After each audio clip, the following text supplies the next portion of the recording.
Welcome back.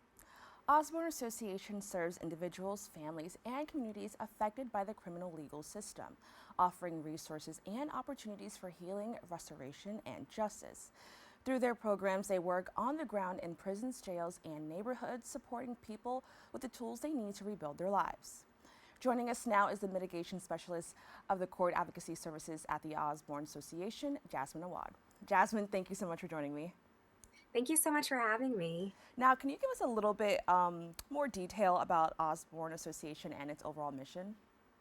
Yes, of course. So, the Osborne Association is a nonprofit organization that is dedicated to both transforming the criminal justice system and also supporting the lives, families, and communities that are impacted by incarceration. So, we do this through direct service, policy, and advocacy, and we create opportunities for individuals to have safety and growth and healing. And we actually serve individuals throughout all of New York City, all five boroughs, including right here in the Bronx. And we also have services upstate in Troy, Buffalo, Westchester, and even Albany.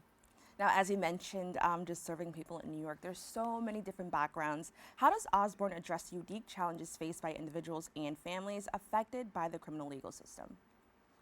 Yeah, absolutely. So there's definitely a whole host of issues that individuals might be facing, especially during the holiday season. First and foremost, there are individuals who are incarcerated who can typically be the primary source of income for the family. So if they are incarcerated, it creates a lot of economic instability. So families who might be suffering or struggling with economic instability, housing insecurity, or any host of issues can access services at Osborne that can guide them. So we offer case management services where we can point you to different resources that can help you to get right back on your feet. And we also even have actually housing for individuals who have been recently reintegrated into society. So there's definitely many opportunities in which we can serve our communities. And I love that there's kind of an emphasis on not just individuals, but families as well. And with that, I want to talk about the toy drive for children of incarcerated parents. Can you tell me a little bit more behind that effort? Yeah, of course. Thank you. So every year, Osborne hosts a toy drive for children of incarcerated parents, which actually tends to be one of the most underserved and overlooked populations during the holiday season. And the way that we do this is our team members reach out to families and to children to have them hand pick a toy that they love and they would want. And so we compile a list together through Amazon, and it can actually be found on our website, osborneny.org. There's a huge banner, you can't miss it. And we just really hope that this is an opportunity to put a smile on a child's face because they already face so many barriers through the criminal legal system. And we know how much a toy can be very special to us. I know that we sometimes often remember toys that were very special to us when we were children, and some of us even still have our toys. So we really appreciate our generous community for thinking of our children of incarcerated parents during this holiday season. Yes, definitely. And I know that for a lot of children, sometimes these could also be like emotional support, toys. Like, they just like it's something that they can hold on to. And it's more than just something for kids to play with. So I love that. Kind of expanding on that, how does the holiday season amplify the struggles of families impacted by the criminal legal system? Absolutely. And I agree with you. I think that a lot of these toys can be more than just a toy. Children who have incarcerated parents are facing emotional struggles. It could be trauma, it could be confusion, upsetness, even anger. It's hard for children not being able to have direct contact and access with their parents or their loved ones who are incarcerated. And it's hard for those parents as well, not being able to physically be there. And a lot of families that we serve can't afford to buy gifts for their children. Many of them are having to face between the choice of food on the table or a gift for the holiday season. And of course, they're going to have to choose the gift, or sorry, they're going to have to choose the food. Right. And so that's why, through the amount of emotional and psychological and financial struggles that children's and family are facing, we want the opportunity for us to support the children through generous gift giving. Now, how has the community responded to Osborne's Toy Drive initiative over the years?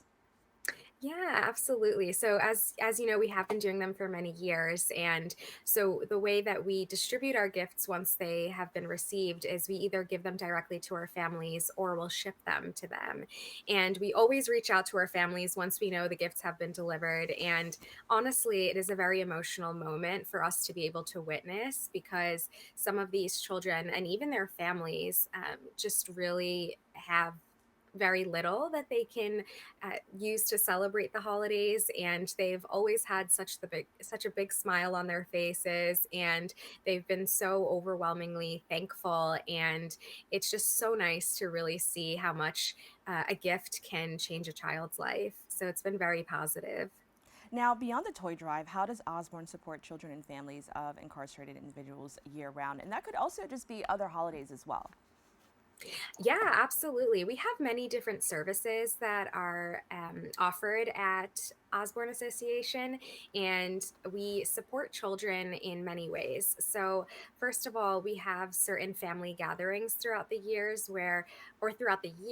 where we can bring families together and bring community together so that they don't feel alone and so that they can meet other youth who have parents who are incarcerated. And there are different mentorship programs and giving them resources to allow them for social stability. And it's so important that we can prioritize taking care of our young people because, first of all, they're also part of our communities. And second of all, this can really increase their emotional and psychological well being in a positive manner.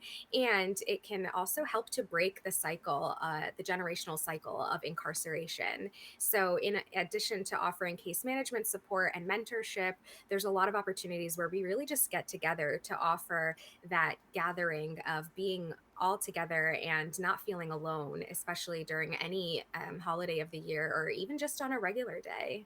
Now, I want to also add that we can definitely see by some of the work you're talking about that Osborne is doing a lot to assist the community. With that, what are some challenges the organization may face just because the need may be so great? That's a great question, definitely. I think first and foremost, we really appreciate all of our resources that are given to us. There are so many children that are impacted by the system, and it can be challenging to support all of them. However, we find our ways to make that happen. And I think, when we notice that sometimes it can be challenging to describe to children why their family member might not be there or why they might not be able to, you know, have a similar lifestyle as to maybe one of their classmates at school. And so it's really about managing the appropriate way to speak with children and also addressing things in a trauma informed fashion. A lot of these children are still very young to understand certain things. And so it's coming with compassion, it's coming with empathy, and really just a genuine desire to be there and to support our youth. Now, I know you may have heard this saying, it's a popular one, but it takes a village to raise a child. With that, what are some things that community members can do maybe to support Osborne to ensure that, a lot of these individuals, but also their children feel welcomed in the community and are supported? Yeah, well, one of the greatest ways that they can do that is actually right now through our toy drive. Our toy drive can be found on our website, and which is osborneny.org. And there are so many different toys that you can select for a ton of different ages of children.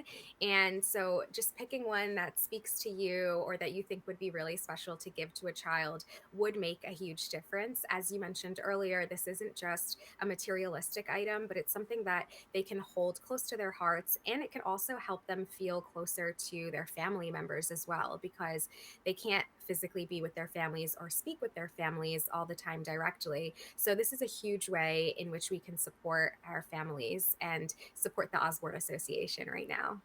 Well, with that, Jasmine, I want to thank you so much for joining us. I think that this is just a wonderful opportunity to kind of highlight, a part of our community that kind of often gets overlooked.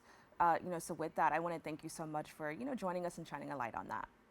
Yeah, thank you so much for the opportunity. And thank you to all of the generous communities who are willing to donate for our children. Yes, of course. Thank you. Thank you.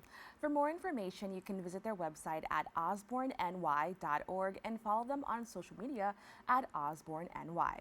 Don't go anywhere. We'll be back with more Open right after this.